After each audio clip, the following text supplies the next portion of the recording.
तुम्हाला ही अशी बोटं मोडण्याची सतत सवय आहे का? आयुर्वेदानुसार याच्यामुळे काय होतं ते सांगते. त्या ठिकाणी आपले छोटे सांधे असतात, हे जॉइंट्स असतात, नोव्हियल फ्लुइड असतं आणि आयुर्वेदानुसार सांध्यांच्या ठिकाणी मज्जावह स्रोतसाचं स्थान मानलेलं आहे. आणि मज्जावह स्रोतस म्हणजेच नर्व्हस सिस्टीम, म्हणजेच तुमच्या नर्व्हस सिस्टीमवर याचा परिणाम होतो. जे मानसिक आजार आहे त्यांना मदत होते, अँझायटी वाढू शकते. आणि दुसरी महत्वाची गोष्ट म्हणजे सांध्यांमधला वात वाढतो आहे.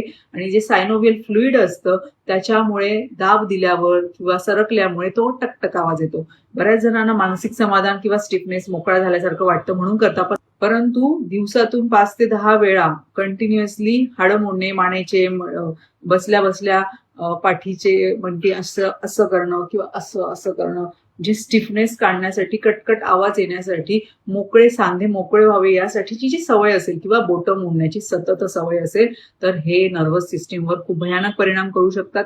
बोटं मोडण्यामुळे इथे जे जॉईंट इनस्टॅबिलिटी होऊ शकते, रिपिटेटिव्ह स्ट्रेन दिल्यामुळे, तसेच लिगामेंट टिअर देखील होऊ शकतं, पेन, स्टिफनेस वाढू शकतो. त्याच्यासाठीची काय काय कारणं आहेत किंवा हे कशामुळे होतं, तिचे आपण काय उपचार करू शकतो, हा वात कसा कमी करू शकतो शरीरातला, किंवा हे वात वाढण्याची काय कारणं आहेत हे जाणून घ्यायचं असेल, त्याच्यासाठीची औषधी, आयुर्वेदिक औषधी काय सुरू करू शकतो हे जाणून घ्यायचं असेल तर खाली कमेंट करा. जॉईंट्स मी तुम्हाला एक डिटेल PDF सेंड करेल. आणि आजच आपली ही सवय मोडा. धन्यवाद.